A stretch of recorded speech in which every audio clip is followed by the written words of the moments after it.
So how do we make friends? I've actually had quite a few people ask me that.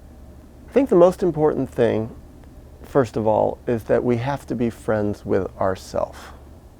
I have to be friends with me. I have to really find love inside myself for me. And I have to treat myself with a lot of love and a lot of respect. And by doing that, I give other people a model for how to treat me. And by doing that, I give myself a model for how to treat other people. So basically, if I treat myself in a really loving, caring, gentle, listening, respectful way, I can actually do that for other people too. I can listen to them. I can care about them.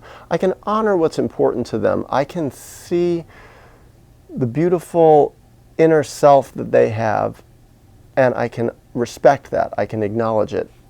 So basically, the main way as an adult that I've learned how to make friends is by treating people the way that I like to treat myself. And I've gotten pretty good at treating myself that way. A lot of my self-therapy, a lot of my self-healing process has been to love myself more. And through that, yeah, I've been able to extend it to other people.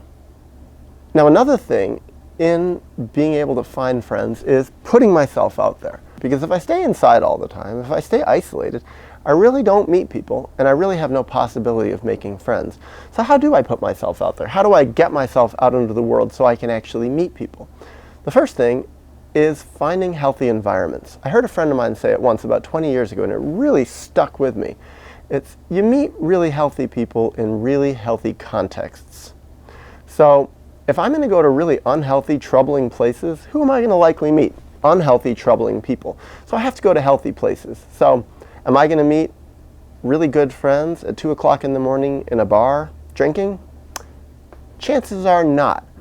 So for me, I haven't really spent a lot of time hanging out in environments that are particularly unhealthy. More, I've spent time hanging out in environments that are healthy.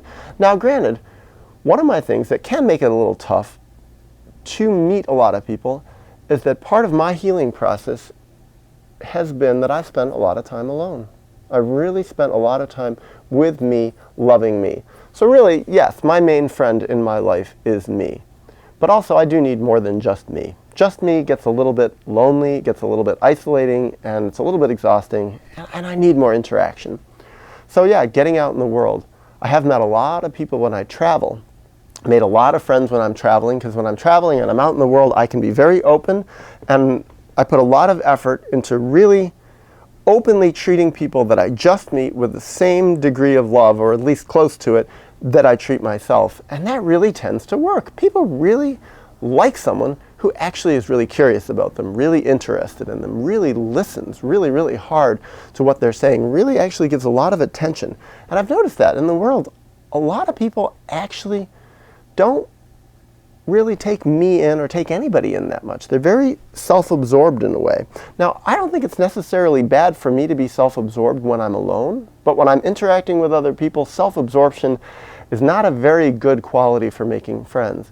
So instead, it's like being very open and really listening. And people seem to respond very, very well to being listened to.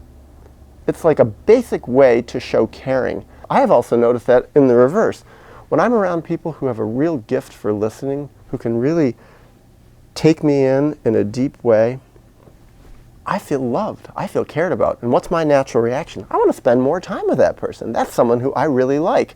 When I feel like someone's not judging me or criticizing me or wanting to argue with me or wanting to constantly cut in, it's like, now, does that mean that in a friendship I should spend all my time listening and the other person should spend all that time talking?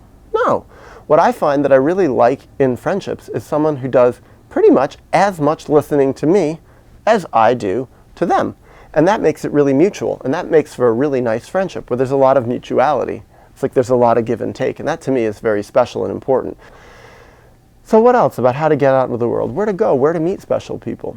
I actually, strangely, have met a lot of people through the internet, because now we have this incredible medium. You can actually share a lot about yourself, a lot about your thoughts, a lot about your ideas, your personality, who you are, your philosophy, through the internet. And you can find other people who have similar ideas.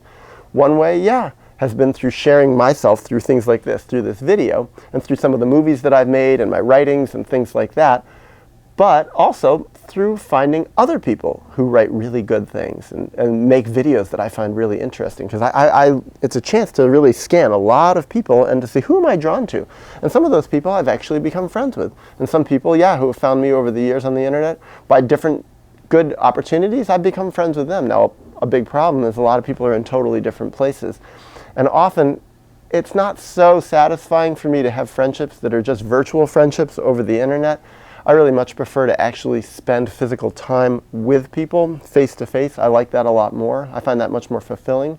Another thing is through putting myself out there by trying new things, by taking risks. By traveling for me is really in line with that. It's taking a risk and getting out into the world and just meeting people who I wouldn't otherwise meet, but often finding myself in environments that actually are fairly healthy and meeting really wonderful people. I've actually met some really lovely people through couch surfing. Couchsurfing.org, I tried that. I met some great people. And doing different activities. I made some really good friends learning how to surf in Brazil. Or hitchhiking. I've actually surprisingly met some wonderful people hitchhiking. Or maybe it actually isn't such a surprise, because a lot of times the people who pull over to help hitchhikers are the most caring, loving, gentle, giving, generous people out there. So I've met some good friends that way. I've met some good friends through my work. I've met a lot of wonderful people through my movies, through doing film screenings that I had. And what I'm hoping is that as my life goes on, I'm going to meet a lot more new wonderful people. As I grow, as I become even more myself, I'm going to meet more good, new, honest, open, caring, self-loving, growing people.